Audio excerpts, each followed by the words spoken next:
It's Glenn again. So, after kicking off this YouTube thing, I sat down and did what I do, which is get really organized, and I pretty much blocked out generally a year of what I want to do with YouTube, and one of the first things that occurred to me is that I'd really like to explain to YouTube what I want to do with YouTube. So I'm going to do this series of about 5 videos that are called What's My Deal? And I'm going to explain to you what my deal is to the best of my ability. In the first video in this series, I felt there was no more appropriate topic than why I'm on YouTube in the first place. Why is this important to me? And there are a few reasons that are equally important to me as far as why I'm here. First of all, my writing career that I had put on hold for about 8 years to do youth ministry, which those are 8 years I wouldn't trade for anything in the world. But now that I'm back from that particular journey, I'm trying to get my writing career back to where it was and to move forward from there. And it's evident that 8 years later, social media is key to connecting with readers, and YouTube is a great way to connect with existing readers. And I don't just want to connect with the readers I already have, I want to connect with potential new readers or people who aren't going to read my stuff at all but could still take something away from what I'm putting out there as far as just social media, my opinions, my insights, my experience, my life story could be important to someone, and I don't even know who those someones are, but I want to connect with them. I want to reach out and share the benefit of my life with whoever may need it. So writing, definitely, I'm going to talk about, especially this first year, I'm going to talk a lot about my writing because I'm kind of catching up. I want to introduce you to everything I've done since 1999 to now, and that's going to take several videos, and I'm going to, next week actually, talk a lot more about that. So I'll just get on to other reasons that I'm on YouTube for now, because I don't want to just make this an author thing. This isn't just going to be me talking about my writing and you only get this if you care about what I've written or writing in general. That's not going to be this channel. At the same time, I don't see myself as striving to be a YouTuber. I see YouTubers as, and I value them. It's just not what I'm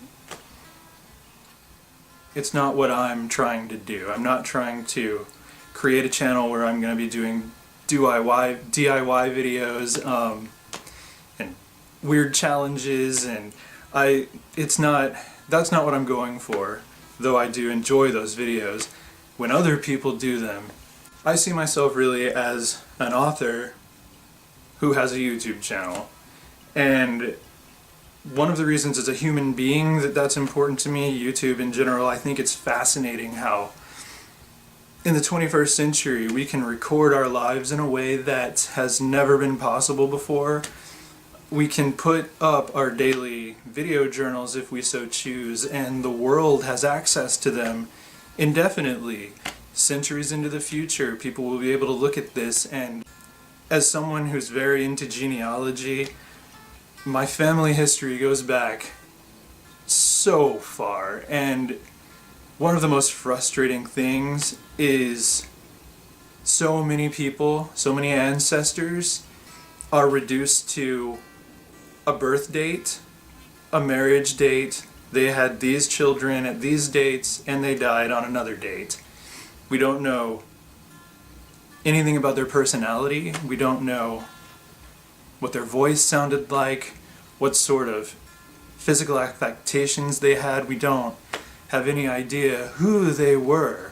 We only know when they were, and a very short bullet point list of what they did from the time they were born to the time that they died, and I don't want to be that. I think in this day and age, there's no reason to ever die and just be a name on a chart with associated dates, and that's it. I want to record for posterity who I am and what I'm all about.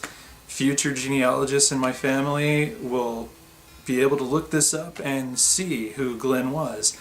I also have a thing for just capturing time in a bottle whenever I can. Like my first novel, I feel like I did that. That was one of my goals, writing that in the late 1990s, Cry Wolf. And we did a second edition recently, a year or two ago, and I was going through some of the dialogue and I was like, I would never write dialogue like this today, but we didn't touch the dialogue because I realized as I was reading it, that's how we talked.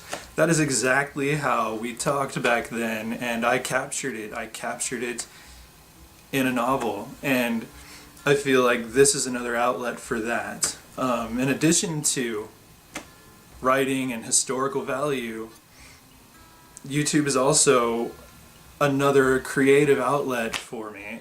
I don't even know where I'm going with this ultimately. I don't know what I'm going to learn or accomplish creatively through YouTube just in itself. It's potentially a storytelling outlet.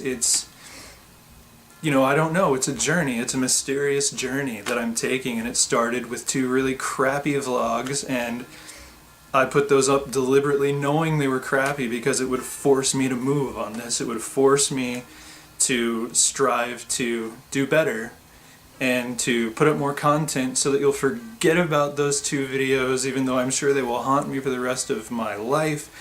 But I'm going to leave them up there. I'm not going to put them on privates because they're going to continue to motivate me to do better. Meanwhile, as I said, it's a journey, and hopefully you'll be coming on this journey with me, and we'll be figuring out the rest of the answer to the question of why YouTube, to which hopefully we're going to find out the best possible answer is simply, why not?